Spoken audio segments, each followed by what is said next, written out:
Comet. You know, we got this down to ride height a couple of videos back, and something I realized is that there's no way I can get under this car with enough clearance for my fat belly to get under here and do the welding I need on this four-link to weld it to the frame and everything. So what I did was I bought 2 sets of these car ramps, which are annoyingly expensive at Harbor Freight, but now I've got 2 sets. The front end is, you know, sitting on the suspension. If I could do the same for the rear, except it won't actually be sitting on the suspension yet.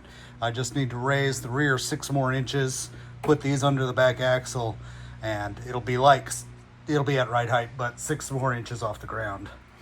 I saw people making wood cribs to do this sort of thing, and they tend to be even taller. I didn't want to. I'm not a carpenter. I didn't feel like doing that. Too much work. Too many screws. So yeah, this will do well enough. 6 more inches will be just fine. That's about the size of my belly. So yeah. So I'm gonna work on jacking the car up, and you'll see it again when I've got it up on the ramps. I've also now got the spacers, so I can put the spacers in there and see if they're the right size. And I got a set of lug nuts that are the proper angle on the back for the rims that I have. These I think they're like 2013 Mustang rims. So the rims or the lug nuts that were on the car do not fit these rims at all. They chew it up every time I tighten it up because the taper on the back is too small. So bigger taper, it'll work fine. Threads are all the same, so that's cool. 1/2 inch SAE. So, and the front and rear is the same, so that's handy, considering they both came from wildly different sources. So I'm just kind of ditzing around on the engine right now. Went and got oil and a filter. I looked up one for an 02 Corvette. I imagine it'll be fine. It's incredibly small, but you know, whatever. As long as it threads on, it won't stick past the bottom of the oil pan. That's kind of why I went for that model of oil filter. Pre-fill it, and I'm gonna put it on, and then we'll fill up the engine oil because I want to be able to crank this over and do a compression check at some point here soon, and I don't want to do that dry. So that's why I bought some oil. This crap oil is just temporary because I know there's a little bit of dust inside this engine and stuff, and I just want to wash it out a little bit. I'll probably use this through the first start, but before I go and do any real driving, when I'm ready, I will put proper synthetic. I like Mobile One, but that's just me. You can use whatever you like. But, Amazon actually has an oil cap that says Mobile One and the oil weight on it, and I was thinking about getting that just because it's kind of neat. So let's hop under here and screw this on. I'm not going to take the camera with me, so you'll just have to wait. Let's see how much oil I spill on the ground in time to get this into the valve cover.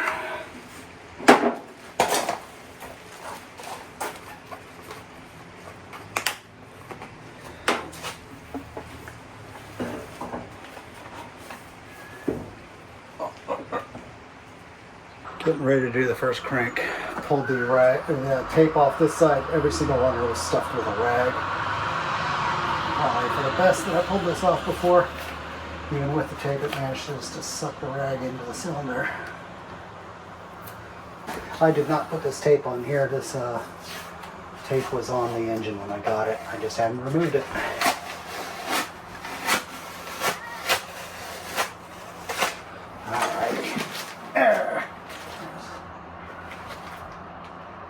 A little bit of crap comes out of each of these when I do that. Whatever.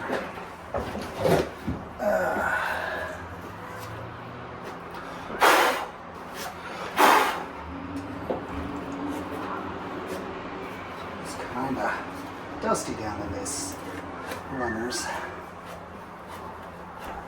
Oh well, it is what it is. Despite the inside of the head's looking really clean, the runners are still pretty dirty inside. Put this back here. There we go. It's a good place for the knock sensors. Alright, so you can see the crankshaft pulley down here. You're going to be watching that for spinning. I'm using what's probably a pretty dead battery pack, but the charge indicator on it says it's fine. So if this doesn't work, I got a different battery. So I just got jumper cables in the starter, so when I turn this pack on, it should just start cranking. So here we go. Oh.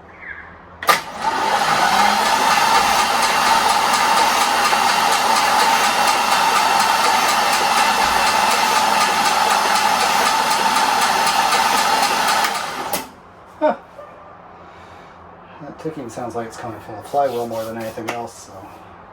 So, but yeah, it cranked over. Nothing obvious, and it didn't crank over fast because I don't have a good battery pack. So, yeah. So that was the first crank. I'll get a better battery hooked up to this thing, and we can do a compression test on it because that's what I want to do next. And I'm not surprised the starter gave me a little fit at first because it's a used starter that I cleaned with a garden hose, and it's probably a little sticky, but it worked, so cool. Alright, so these are the used headers that I picked up. Nice long tube, stainless steel. They're in really good condition, but only one of them came with anything to clamp onto, and even that wasn't set up right. So what I went ahead and did was I bought some V-band clamps. So these are some fairly cheap ones off Amazon, but the idea is that there's a lip here and there's a lip there, and they clamp together, and then this thing clamps around them, and it gets nice and tight. And so there's just a little bit of lip on the pipe side, and they're for 3-inch pipes, and I got it to sit on one of these properly once. So you just kind of have to hammer it on a little bit, and then I'm gonna weld it. I gotta keep a nice thin bead, and this is not the proper wire for welding stainless and stuff, but whatever. Okay, so I've got the female lip here and the male lip here. I want to do that same on the other side so I don't end up accidentally, you know, one pipe only fits on the side I didn't put it on or something goofy like that. Less chance of mistake there. So pop this one open, get these out. Okay, female, female. There we go. So it'll just be a real quick, simple project, and something to do this morning. Whoops.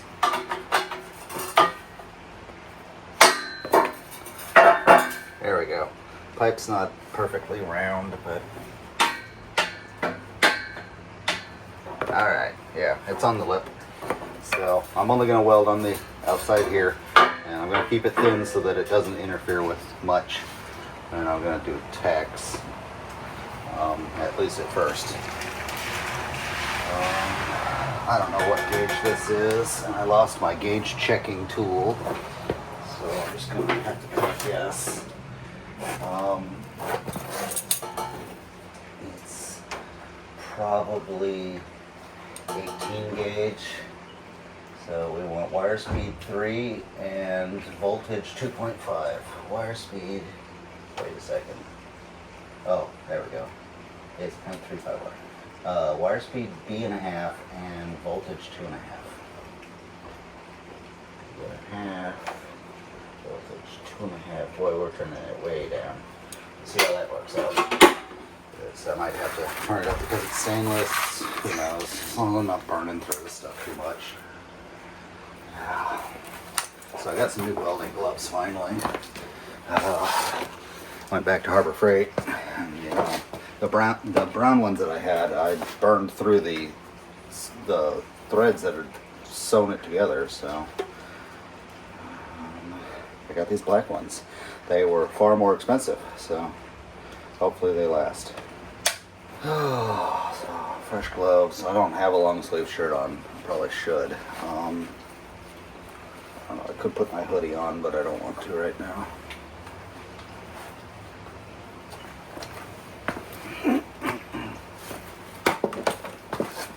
Clamp that on, get it down there.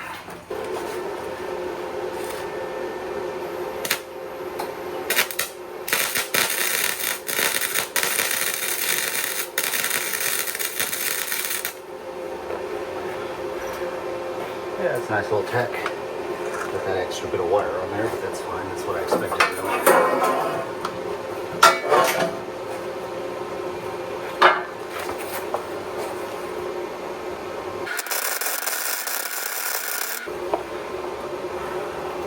I am going to have to weld all the way around to get it to seal, so. Okay, there's those two. Let's do one in the middle.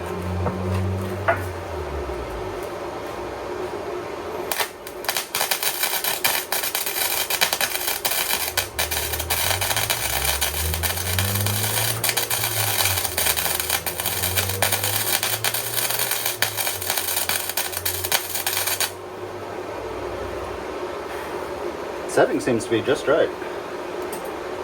Yeah, I get good penetration.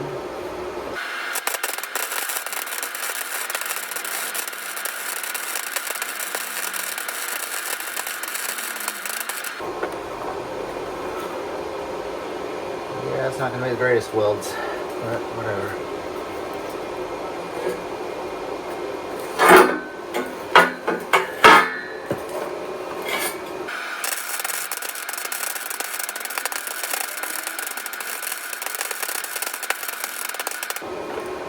Yeesh.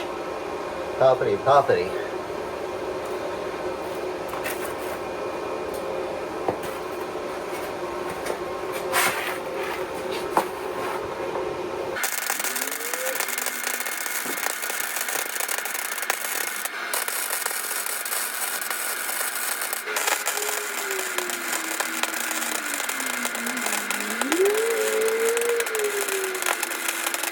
Alright, so I got this welded on.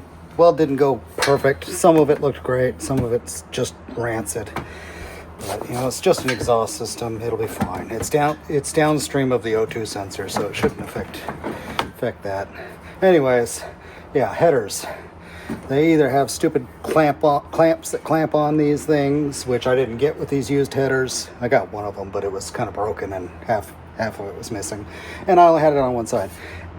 Or you get those stupid 3-bolt flanges like they used in the 70s that always run into things on the ground and never seal properly. So, you know, modern thing is to use V-band clamps. So that's what I got. There we go. So I'm going to weld in 3-inch pipe into here for the rest of the exhaust system. Might even do a flex coupler right here. I don't know. I don't think I'll need it since I got those motor mounts that are going to be so solid, but couldn't hurt. Anyways, these V-bands will go on over this, and then this goes in here, and poof, tighten that down, and I'll probably have it pointed that way so that I can get to it from the ground, but it's not going to stick out at the ground, and yeah, so much like that, and poof, we're not going to have any leaks. It's going to be easy to disconnect. Won't be hard welded into the rest of the exhaust system. I'm happy with it. So I'm getting a new welder. The problem here was the wire feed was not feeding reliably. Sometimes it wouldn't feed at all, so I'd turn up the speed and I'd have to weld it at way too high of a speed. So yeah. I've just been doing various odds and ends on this car lately, and today I want to get the gas tank out. It'll make installing the rear end a little bit better because I'll probably be able to sit up back there. I'll have a lot more light. At some point, I'm still going to deal with rust holes on this trunk lid. I've got some there, some there. I'll show you when I get it open, but these are where the support structure underneath was touching. So it caused its own rust holes.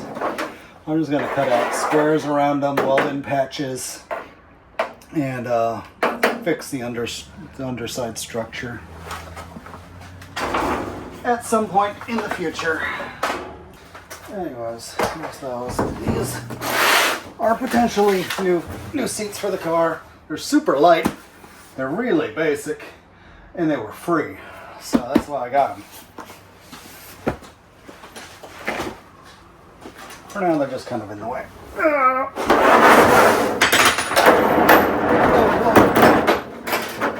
Whoops. Apparently I had more stuff on the back of the seat than I realized.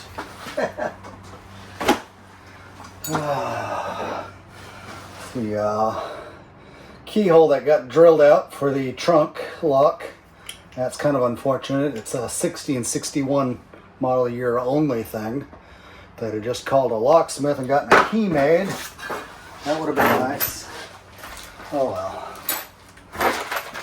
Bell housing bolts. I got 2 sets because I ordered one off eBay, and that was before I realized that the set that I thought was my flywheel bolts was actually my bell housing bolts that came with the kit for the adapter. Anyways, stick your finger in this hole and it opens real easily. Yeah, and you can see here these rusty spots. Hole here, big hole here. Wants to be holes in these other spots. So I'll probably cut off this structure, fix the skin, get all the rust treated, and then put it all back together, weld it wherever I, weld it along where I cut it, and weld it back together where it needs to be welded. Anyways, I got crap in the trunk I gotta get out of here now. Ooh-wee. Shiny metal.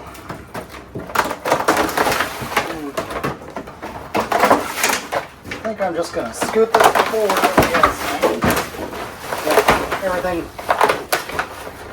north of the gas tank is rust.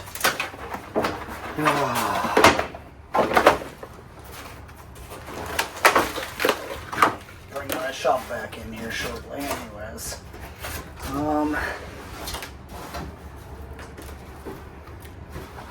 So yeah, it's just a bunch of bolts around the rim and then it lifts up. I have never removed this gas cap, so I'm still gonna do that. Hope that's empty. Oh good.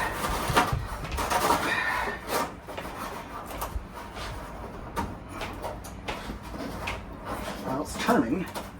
Come on. Don't be shy. There we go, got the gas cap off. Ooh, it's rusty on the inside. I'm gonna have to rust treat that because I want to keep this gas cap.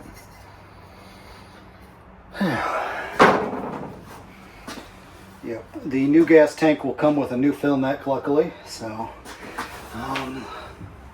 those look like probably 1/4 inch knowing American, but they might be 5/16. One of the screws is missing. Can you see that on camera? Not so much. Let me move you back. And lower. There you go. Now you can see it. Let me see what I can find to get that out. Okay, here is 1/4. Definitely bigger than that. So it's probably 5/16, also known as 8. Yep, there it is. Now let me find my impact adapter for this size. Yes. There's piles of rust right here. I'm so glad I'm able to replace this.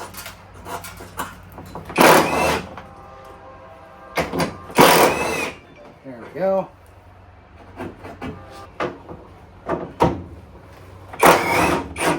Yeah.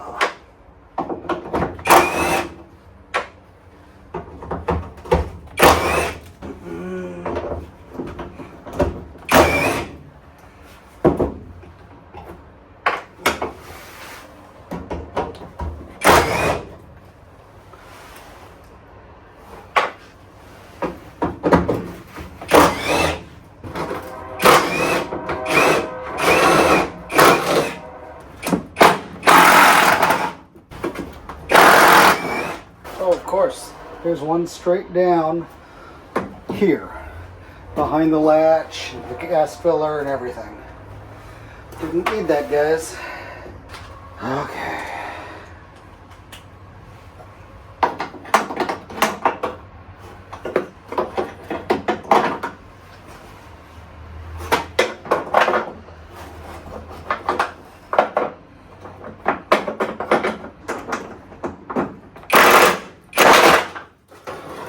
Yes, it worked. So lucky. Oh, all right. Rusty gas tank rescued. Find just where I wanted to be at this.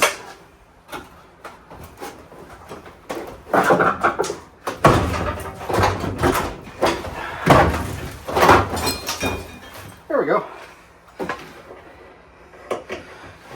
I've got the hose that needs to be cut. The vent hose. I'm not really sure where it's going. Oh, yeah. It's kind of vents down here. Interesting. Okay, so there we go. Hose is off. Ow. Yeah, there's a little bit of liquid in here, but not by much. I love that. The fuel line just broke off. So, yeah, snapped right off there. And here's the fuel sender. So, cool. That was my goal for the day, and I got it. There it is, draining. I punched a hole in the corner of it with a chisel. And yeah, it's some pretty dark stuff. This stuff, in theory, is 25 years old. They said they ran it 2 years ago, which, you know, I called BS on, but at best, there's some, you know, a gallon or two of 2-year-old gas mixed in with the sludge that was in the bottom of the tank at the time. But yeah, this will get every last drop out of the tank, and then I can, you know, let it sit for a little while to air dry the rest of the way, and throw it in a garbage can that's big enough for it.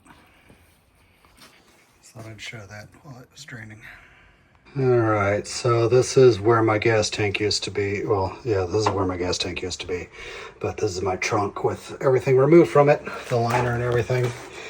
And this frame rail back here is pretty bad. I think that's where the shackle for the rear leaf spring went. I got a little bit more hole here, but the rest of it is okay. This had no holes in it before I took the wire brush. I'm amazed that battery lasted this whole thing, because I was going to wall to wall. I did over here with it. I did all this with it. I didn't bother over there because it's a lost cause. But yeah, so I'm gonna put some rust treatment on this. But you know, to make this watertight, I'm gonna have to replace that floor at some point. But you know, as far as holding the gas tank, I'm putting some weight on there, it's gonna be fine. So it just won't be watertight or airtight for exhaust fumes coming through here. So I will need to weld up some patch panels, preferably before there's a gas tank back here, but I don't see myself doing that, so we'll see what ends up happening. Yeah, this hole here that looks like a proper round hole had a grommet for the fuel sender, so the wire came through up here. I still got to get down into these quarter panels. This side's not as bad. I should vacuum that out soon, though. What on earth? Some kind of sound deadening that's tucked into the quarters. That's interesting. Okay. Anyways, that's that.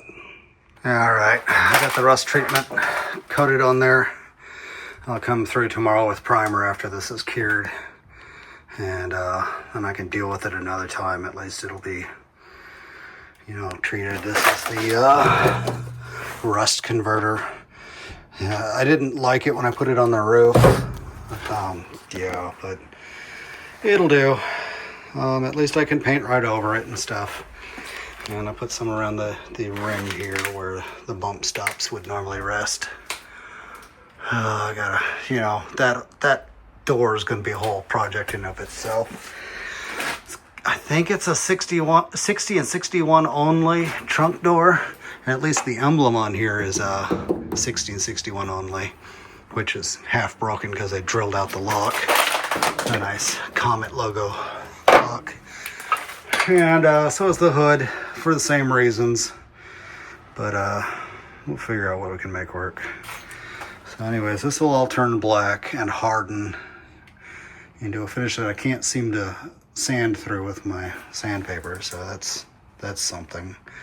I put it on a little bit thick, especially in the dent, you know, I don't know what you call that, the cavities in the metal.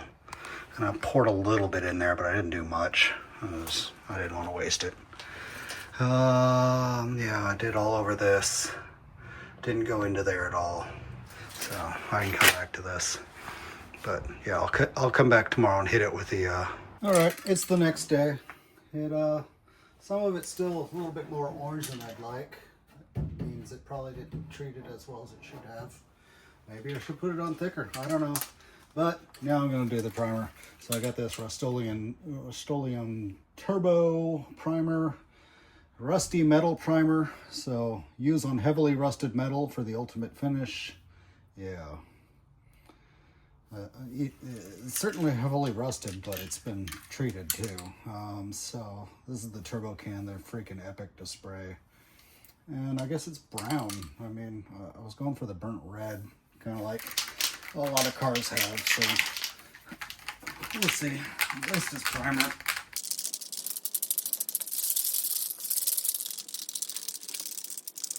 Still a bunch of rubber around where the tank sits, and I'll come back at some point and get that up. But for now, it's still there, and I'm not worried about it.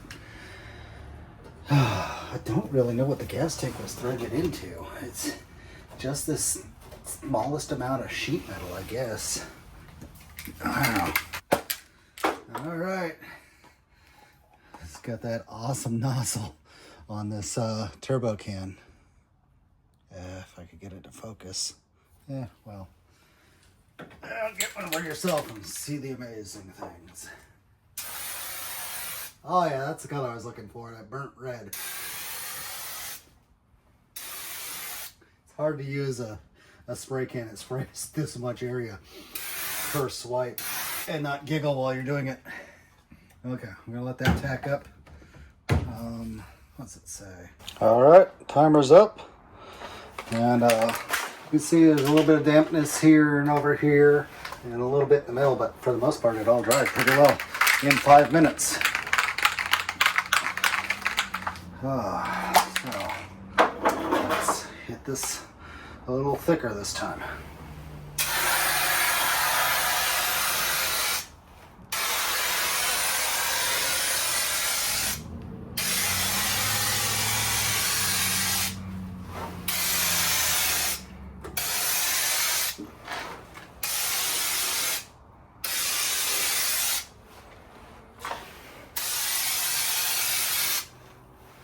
That'll do.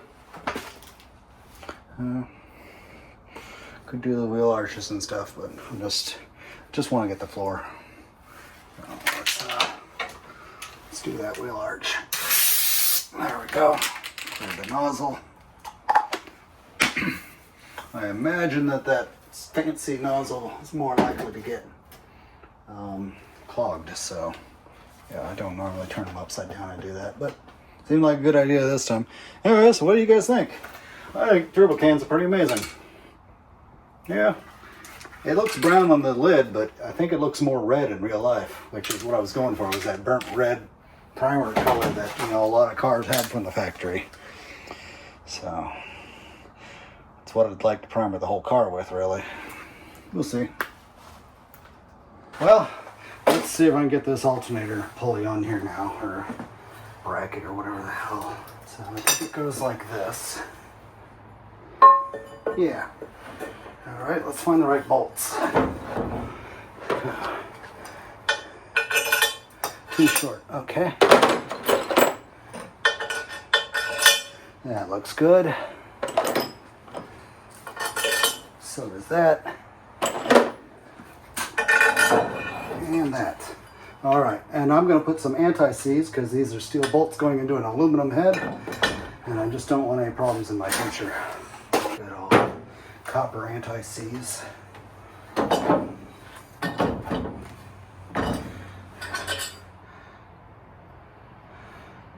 down at the bottom of the threads. There we go. A little copper grease.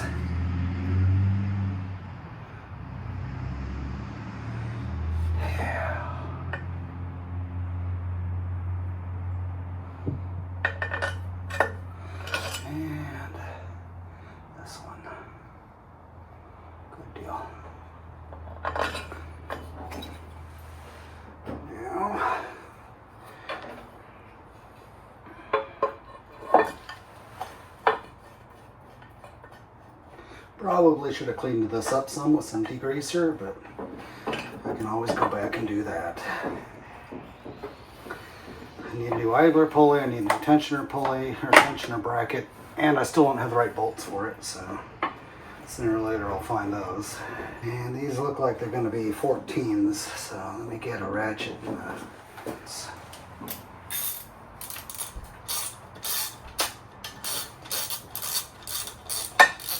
Oh, I can finally put the alternator on this thing. I have alternator bolts. Now I'll have to, hopefully it's those shorter ones that I just ejected for the bracket.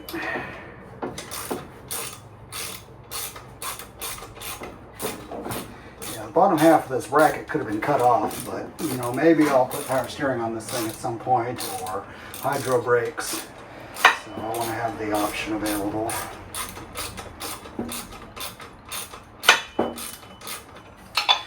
I don't know if you can see it on camera. Let me. No, you can't really see it on camera. Let me shift the camera around. Alright, yeah. So, you can see I put the original radiator back in its spot just to kind of give me some idea for reference with the engine. Let's see, I've got the upper radiator hose, and then this pipe points up into the sky. Granted, the engine's leaning back a little bit, but still, I kind of need this pipe to not be a 45 and more be a 90. So I might look into something to solve that. If I could get this out and then tap it for a normal fitting. I don't know. And then the lower one comes out on this side, and it would have to come over here and loop around to that side. So I've seen some where they point this a different direction though, so we might be able to get away with one of those.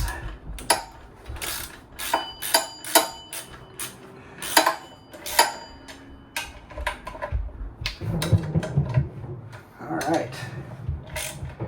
I'm just going to snug these. I'm not too concerned about torque values on a bracket like this. Yeah. Alright. And are these shorter ones the right length? Yes, they are actually. That goes right into there, as does that.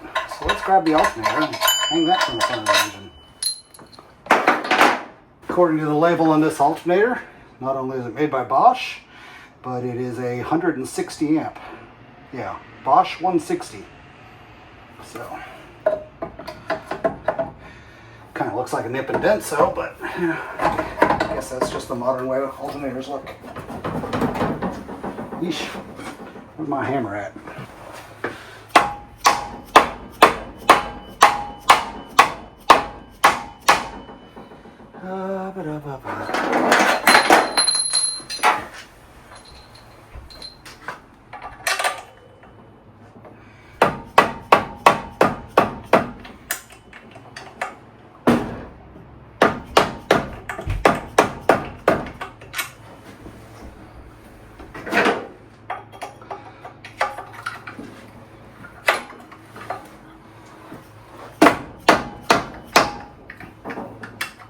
I don't know.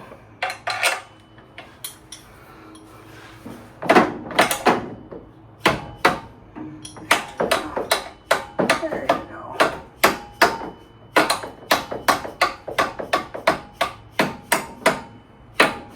All right. And this one, yeah, alternator needs to go down still.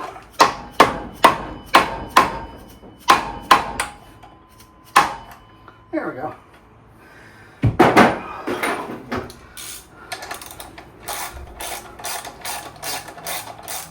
I'm not going to sit here for an hour spinning that. Let's see how I can zap that in.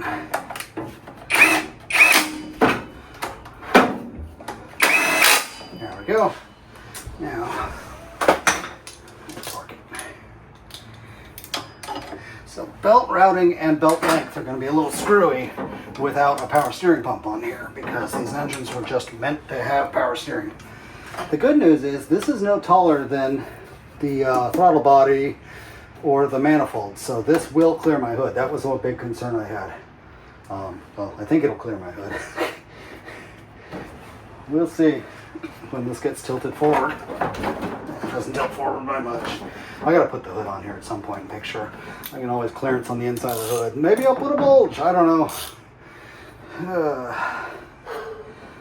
Yeah, that bearing, not so great. That one's quieter, but you know, the whole tensioner needs to get replaced periodically. So the remaining bolts that I had from that kit are these. This one's too short. This one's stupid long. This one's shorter. So they just flat did not include the right bolts for the tensioner. I guess I had to order tensioner bolts rather than alternator bolts.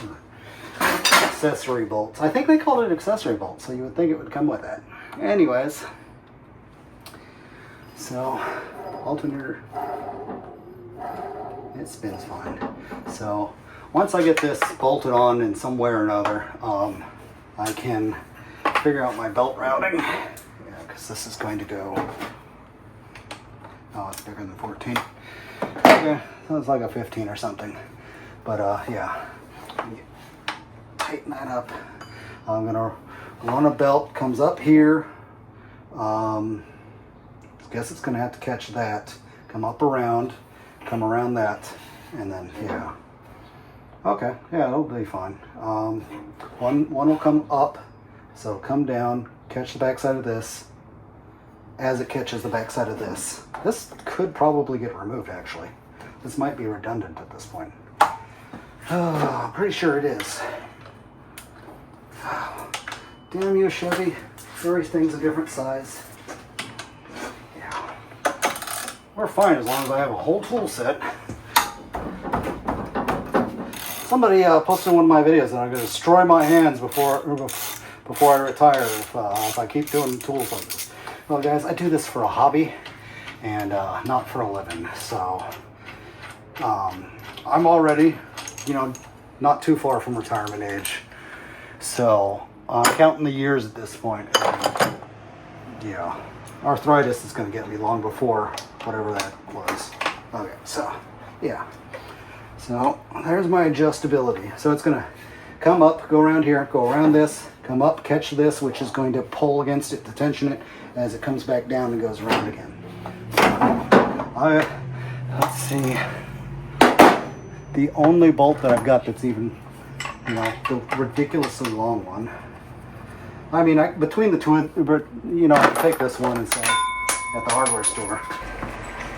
I just need two that are 30 millimeters longer, 20 millimeters longer at least. So yeah, I don't need this. Is this long enough? Nope.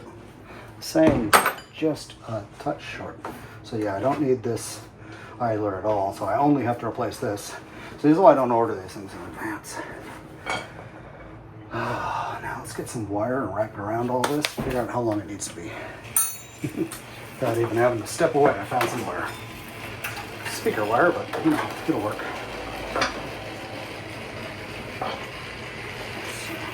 Comes up, goes down, comes back over. So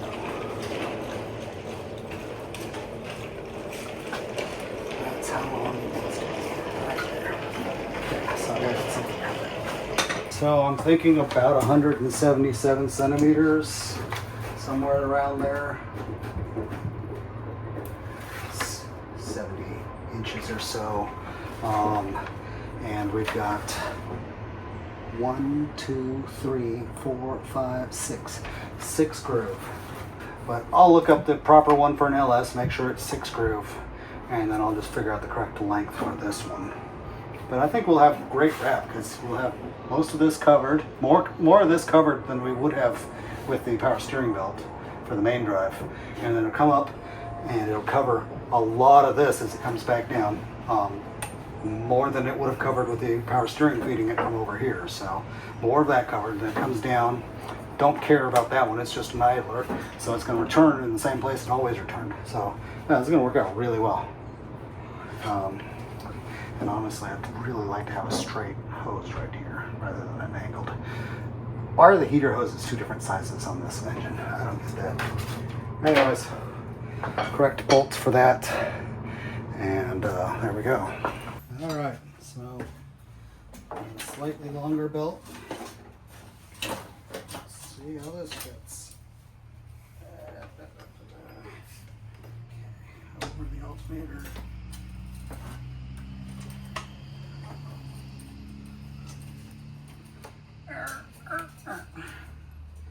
Gosh, it's still a bugger to get on.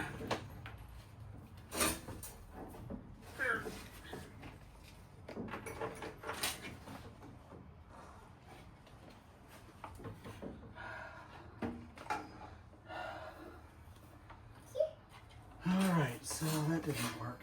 Let's... that's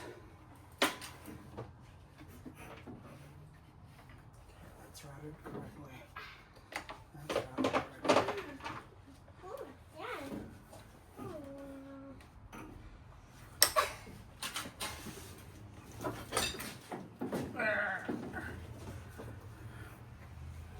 Okay, I got it this time.